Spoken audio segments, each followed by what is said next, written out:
букви е главата на весникот испишена.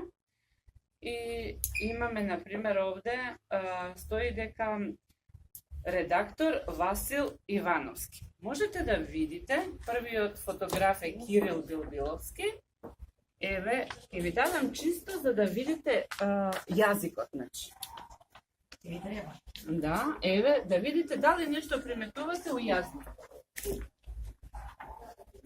Дали ви е малце чуден јазикот, некои букви дали фалат?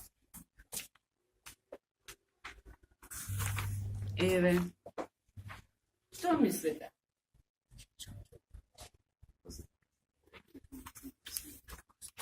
Ќе најдете нешто и Еве првата карикатура која излегува во весникот, така започнува и весникот, да, Остен.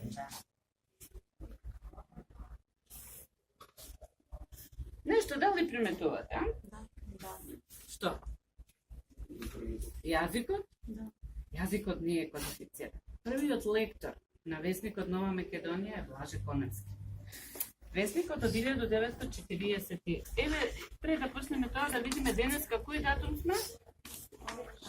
9.4. Да видиме да 9 април што се случило 1945 година. 7, 8, еве како изгледа весникот, главата на весникот, еве карикатури имаме. Супер. А тоа за оние викенд изданијата за новородените деца? А тоа е увече. Така, Ово го вече? има и тоа, Да. да. Ово е 8, меѓутоа 9 го нема, па идеме на 10. Али еве, чисто можете да видите што се, значи кои се теми. Улични борби во Виена. Да.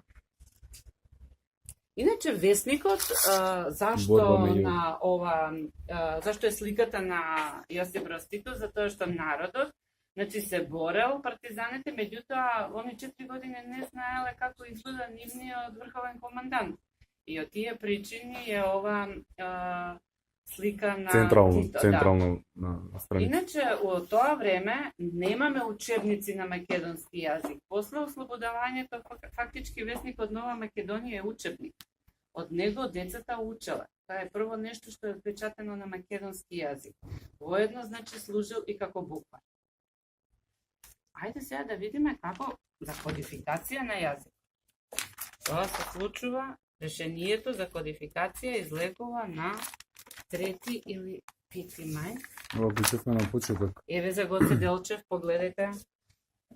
4 мај 1945 година, колку му е посветен дел на Гоце Делчев. 4 мај беше кога загинал. Така.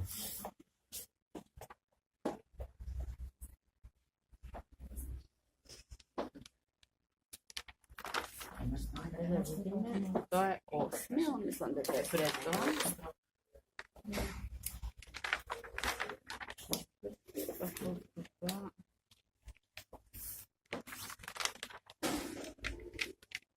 Шесте и седми.